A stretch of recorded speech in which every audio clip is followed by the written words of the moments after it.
ಇವತ್ತು ವಿಧಾನಸೌಧದಲ್ಲಿ ಜನಸ್ಪಂದನ ಕಾರ್ಯಕ್ರಮವನ್ನು ಹಮ್ಮಿಕೊಳ್ಳಲಾಗಿದೆ. ರಾಜ್ಯದ ಮೂಲೆ ಮೂಲೆಯಿಂದ ಜನ ಸಮಸ್ಯೆಯನ್ನು ಹೊತ್ತು ಬರ್ತಾ ಇದ್ದಾರೆ. ವಿಧಾನಸೌಧದಲ್ಲಿ ಸಿಎಂ ಜನಸ್ಪಂದನ ಕಾರ್ಯಕ್ರಮದ ಹಿನ್ನೆಲೆಯಲ್ಲಿ ಮೆಜೆಸ್ಟಿಕ್ ಬಸ್ ನಿಲ್ದಾಣದಲ್ಲಿ ಜನಜಂಗುಳಿ. ರಾಜ್ಯದ ಮೂಲೆ ಮೂಲೆಯಿಂದ ಜನ ಬರ್ತಾ ಇದ್ದಾರೆ. ವಿಧಾನಸೌಧದ ರೂಟ್ನ ಎಲ್ಲ ಬಸ್ಸುಗಳು ಕೂಡ ಫುಲ್ ರಶ್ ಆಗಿದೆ. ರಾಜ್ಯದ ಮೂಲೆ ಮೂಲೆಗಳಿಂದಲೂ ಕೂಡ ಜನಸ್ಪಂದನ ಕಾರ್ಯಕ್ರಮಕ್ಕೆ ಜನರು ಸಮಸ್ಯೆಯನ್ನು ಹೊತ್ತು ಬರ್ತಾ ಇದ್ದಾರೆ. ಅಧಿಕಾರಿಗಳ ಮಟ್ಟದಲ್ಲಿ, ಸ್ಥಳೀಯ ಮಟ್ಟದಲ್ಲಿ ಸಮಸ್ಯೆಗೆ ಪರಿಹಾರ ಸಿಗದೇ ಇರುವಂತಹವರು ಇವತ್ತಿನ ಜನಸ್ಪಂದನ ಕಾರ್ಯಕ್ರಮದಲ್ಲಿ ಭಾಗಿಯಾಗ್ತಾರೆ.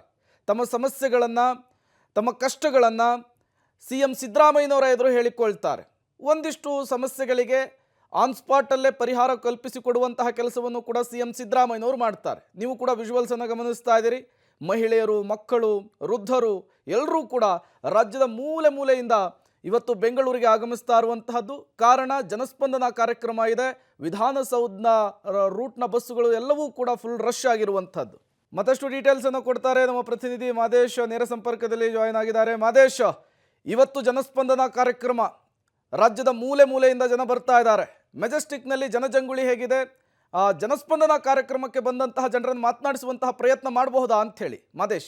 ಖಂಡಿತವಾಗ್ಲೂ ಪ್ರೇಮ್, ನಾನೀಗ ನೇರವಾಗಿ ವಿಷಯಗಳನ್ನು ತೋರಿಸ್ತೀನಿ. ಇದು ಜನಸ್ಪಂದನ ಕಾರ್ಯಕ್ರಮಕ್ಕೆ ಉಚಿತ ಪ್ರಯಾಣ ಅನ್ನುವಂಥ ಬಸ್ಗಳ ವ್ಯವಸ್ಥೆಯನ್ನು ಈಗ BMTC ಮಾಡಿದೆ. ಅಂದರೆ ಬೆಳಗಿನಿಂದಲೂ ಕೂಡ ಸಾಕಷ್ಟು ಸಂಖ್ಯೆಯಲ್ಲಿ ಜನ ಬರ್ತಾ ಇದ್ರು, ಬೇರೆ ಬೇರೆ ಜಿಲ್ಲೆಗಳಿಂದ ಜನ ಬರ್ತಾ ಇದ್ರು. ಅವರೆಲ್ಲರನ್ನೂ ಕೂಡ ಕಳುಹಿಸುವಂಥ ಕೆಲಸವನ್ನು BMTC ಮಾಡ್ತಾ ಇತ್ತು. ಅಂದರೆ ಹೆಚ್ಚಿನ ಬಸ್ಗಳನ್ನು ಹಾಕಿ ಈಗ ಉಚಿತವಾಗಿ ಬಸ್ ವ್ಯವಸ್ಥೆಯನ್ನು BMTC ಕಲ್ಪಿಸಿರುವಂಥದ್ದು. ಉಚಿತವಾಗಿ ಬಸ್ ವ್ಯವಸ್ಥೆಯನ್ನು ಕಲ್ಪಿಸಿ ಇಲ್ಲಿಂದ ನೇರವಾಗಿ ವಿಧಾನಸೌಧಕ್ಕೆ ಕಳುಹಿಸಿಕೊಡುವಂಥ ಕೆಲಸವನ್ನು ಮಾಡ್ತಾ ಇದೆ. ಈಗ ಗಮನಿಸ್ಬೋದು, ಸಂಪೂರ್ಣವಾಗಿ ಬಸ್ ಏನಿದೆ, ಬಸ್ ಸಂಪೂರ್ಣವಾಗಿ ಭರ್ತಿ ಆಗಿದೆ. ಎಲ್ಲರೂ ಕೂಡ ವಿಧಾನಸೌಧಕ್ಕೆ ಜನಸ್ಪಂದನ ಕಾರ್ಯಕ್ರಮಕ್ಕೆ ಹೋಗೋದಕ್ಕೆ ಹೊರಟಿರುವಂಥ ಜನ ಇವ್ರನ್ನ ಕೂಡ ಮಾತಾಡಿಸ್ತಾ ಹೋಗ್ತೀನಿ. ಪ್ರತಿಯೊಬ್ಬರನ್ನು ಕೂಡ ಅಂದರೆ ಏನು ಹೇಳ್ತಾರೆ, ಯಾವ ಸಮಸ್ಯೆಯನ್ನು ಇಟ್ಕೊಂಡು ಬಂದಿದ್ದಾರೆ, ಎಲ್ಲಿಂದ ಬಂದಿದ್ದಾರೆ ಅನ್ನುವಂಥ ಮಾಹಿತಿಯನ್ನು ಕೂಡ ಅವರಿಂದ ಪಡೆದುಕೊಳ್ತಾ ಹೋಗ್ತೀನಿ. ಸರ್, ಎಲ್ಲಿಂದ ಬಂದಿರೋದು? ಚಿತ್ರದುರ್ಗದಿಂದ. ಏನು ಸಮಸ್ಯೆ? ಏನಿಲ್ಲ, ಸುಮ್ಮನೆ ನೋಡಕ್ ಬಂದೇನು, ಕ್ಯೂರಿಯಾಸಿಟಿ ನೋಡಕ್ ಅಷ್ಟೇ ಬಂದಿದ್ದು, ಏನು ಕೇಳಕ್ ಬಂದಿಲ್ಲ. ಅಮ್ಮ, ನೀವೆಲ್ಲಿಂದ ಬಂದಿದ್ರಿ? ಏನು ಸಮಸ್ಯೆ ಇಟ್ಕೊಂಡು ಬಂದಿದ್ರಿ? ನಾವು ಮನೆದು ಒಂದು ಸೌಲಭ್ಯ ಏನಾರು ಕೊಡ್ತಾರಂತ ಕೇಳಕ್ಕೆ. ಎಲ್ಲಿಂದ ಬಂದಿದ್ರಿ? ನೆಲಮಂಗಲ. ಫ್ರೀ ಬಸ್ ಬಿಟ್ಟಿದ್ದಾರೆ, ಏನು ಅನ್ಸುತ್ತೆ? ನಮಗೇನೋ ಖುಷಿ ಅನ್ಸುತ್ತೆ. ಸರ್, ಎಲ್ಲಿಂದ ಬಂದಿರೋದು ಸರ್ ನೀವು? ಬನ್ನಿ ಸರ್ ಈ ಕಡೆ. ಎಲ್ಲಿಂದ ಬಂದಿರೋದು ನೀವು? ಈ ಕಡೆ ತಿರಿ. ಎಲ್ಲಿಂದ ಬಂದಿದ್ದೀರಿ? ಮಾನ್ಯ ಮುಖ್ಯಮಂತ್ರಿಗಳು ಏನಿದೆ, ನನಗೆ ಮುಂಚೊಮ್ಮೆ ಜನತಾ ದರ್ಶನದೊಳಗೆ ನನಗೊಂದು ಮಾಹಿತಿ ಕೊಟ್ಟಿದ್ರು. ಅದು ನಾ Shigli high school teacher, Gadag district Shigli Lakshmeshwar taluk Shigli ಗ್ರಾಮದ ಒಬ್ಬ ಶಿಕ್ಷಕ. ನಾನು ಶಿಕ್ಷಕನಿಗೆ ಎಷ್ಟೊಂದು ಅನ್ಯಾಯ ಆಗಿದೆ ಅಂದರೆ, ಕಾನೂನು ಸಚಿವರು ಇರುವಂಥ ಕ್ಷೇತ್ರದೊಳಗೆ ಕಾನೂನು ಉಲ್ಲಂಘನೆ ಆಗಿ, ವಯೋಲೇಷನ್ ಆಗಿ, ಮಾನವ ಹಕ್ಕು ಉಲ್ಲಂಘನೆ ಆಗಿ ಬಹಳಷ್ಟು ತೊಂದರೆಯನ್ನು ಮಾಡಿ ನೇರವಾಗಿ ಮನವಿ ಕೊಡಕ್ಕೆ ಬಂದಿದ್ದೀರಿ ನೀವು? ಈಗಾಗಲೇ ನನಗೆ. ಮೇಡಮ್, ನೀವೆಲ್ಲಿಂದ ಬಂದಿದ್ದೀರಿ? ಸರ್, ಚಿತ್ರದುರ್ಗದಿಂದ. ಏನು ಸಮಸ್ಯೆ ಮೇಡಮ್? ಸರ್, ಸ್ಟಾಫ್ ನರ್ಸ್ ಆಗಿ ವರ್ಕ್ ಮಾಡ್ತಿದ್ವಿ, ಸ್ಯಾಲ್ರಿ ಆಗಿಲ್ಲ ಸರ್. ಎಷ್ಟು ತಿಂಗಳಿಂದ ಆಗಿಲ್ಲ ಸರ್? 13 ತಿಂಗಳಿಂದ ಆಗಿಲ್ಲ ಸರ್. ಅಂದ್ರೆ ನಿಮ್ಮೊಬ್ಬರಿಗೆ ಅಥವಾ ಎಲ್ರಿಗೂ ಆಗಿಲ್ಲ? 11 ಜನಕ್ಕೆ ಆಗಿಲ್ಲ ಸರ್. Yes sir. ಅದನ್ನ ಕೇಳಕ್ಕೆ ಬಂದಿದ್ದೀರಿ? ನೀವೊಬ್ಬರೇ ಬಂದಿದ್ದೀರಾ, ನೀವು 11 ಜನರು ಬಂದಿದ್ದೀರಿ? ಬಂದಿದ್ದೀವಿ ಸರ್, 11 ಜನ ಬಂದಿದ್ದೀವಿ. ಮೇಡಮ್, ನೀವೆಲ್ಲಿಂದ ಬಂದಿರೋದು ಮೇಡಮ್? Sir, same sir. ಅಂದ್ರೆ ನರ್ಸ್ ಕೆಲಸ ಮಾಡ್ತಿರೋದು? ಚಿತ್ರದುರ್ಗ. ಏನಕ್ಕೆ ಆಗಿಲ್ಲ ಅಂತ 11 ಜನಕ್ಕೆ ಮಾತ್ರ? ಸರ್, ಅದು ರೀಸನ್ ಗೊತ್ತಿಲ್ಲ. ಇದಕ್ಕಿದ್ದಾಗೆ DS ಬಂತ ಹೊಸಬ್ರು ಬಂದರು, ಇದಕ್ಕಿದ್ದಾಗೆ ತೆಗಿಬೇಕು. ಅಂದ್ರೆ ಮನವಿ ಪತ್ರ ಕೊಡಕ್ಕೆ ಬಂದಿದ್ದೀರಿ ಈಗ, ಮನವಿ ಬರ್ಕೊಂಡು? ಹೌದು ಸರ್. ಅಣ್ಣವ್ರೆ, ನೀವೆಲ್ಲಿಂದ ಬಂದಿರೋದು? ಸರ್, ನಾವು ಯಾದಗಿರಿಲಿಂದ ಬಂದೀವಿ ಸರ್. ನಾವು ಒಂದೇ ಮನೆಯಲ್ಲಿ 4 ಜನ ಅಂಗವಿಕಲರು.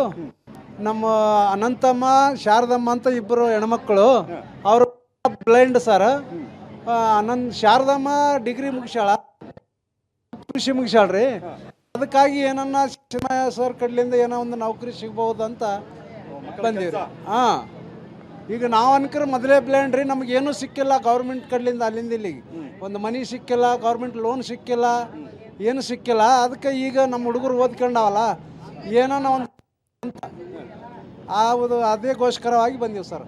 ಸರ್, ನೀವೆಲ್ಲಿಂದ ಬಂದಿದ್ರಿ? ಏನೋ ಟ್ಯಾಗ್ ಹಾಕ್ಕೊಂಡಿದ್ರಿ, ಎಲ್ಲಿಂದ ಬಂದಿರಿ? ಸರ್, ನಾವು 1-4-2006 ಪೂರ್ವದಲ್ಲಿ ನೇಮಕವಾದಂತಹ ಅನುದಾನಿತ ಪದವಿ ಪೂರ್ವ ಕಾಲೇಜುಗಳಲ್ಲಿ ಉಪನ್ಯಾಸಕರ ಕಾರ್ಯನಿರ್ವಹಿಸ್ತಾ ಇದ್ದೀವಿ. ನಮಗೆ ಸರ್ಕಾರ ಅನುದಾನ ಕೊಡ್ತಾ ಇದೆ. ನಮಗೆ ರಿಟೈರ್ಡ್ ಆದ ಸಂದರ್ಭದಲ್ಲಿ ಯಾವುದೇ ವಿಧವಾದಂಥ ಪೆನ್ಷನ್ ಬರೋದಿಲ್ಲ. ಆದ್ದರಿಂದ ಸರ್ಕಾರಿ ನೌಕರಿಗೆ 1-4-2006 ನಂತರ ಬಂದವರಿಗೆ ಸರ್ಕಾರ ಹಿಂದೆ ಕೆಲಸಕ್ಕೆ ತಗೊಂಡಿತ್ತು. ಈಗ ಅವರಿಗೆಲ್ಲ ಹೊಸದಾಗಿ ಆದೇಶ ಮಾಡಿ ಪೆನ್ಷನ್ ಕೊಡ್ತಾ ಇದೆ. ಆದರೆ ನಮಗೆ 1-4-2006 ಪೂರ್ವದಲ್ಲಿ ನೇಮಕ ಆಗಿದ್ದಂಥವ್ರಿಗೆ ಯಾವುದೇ ವಿಧವಾದಂಥ ಪಿಂಚಣಿ ಬರ್ತಾ ಇಲ್ಲ. ನಾವು ಕೊನೆ ತಿಂಗಳು ಸಂಬಳ ತಾಂದ್ಮೇಲೆ ನಮ್ಗೆ ಯಾವ ನೀವು ಒಬ್ಬರೇ ಬಂದಿದ್ರಾ ನೀವು ಒಂದು ಟೀಮ್ ಬಂದಿದ್ದೀರಿ ಟೀಮ್ ಇದೆ ಸರ್, ಎಲ್ಲರೂ ನಮ್ಮ ಈ ಸಂಘದವರೆಲ್ಲರೂ ಬಂದಿದ್ದೀವಿ ಸರ್ ನಾವು.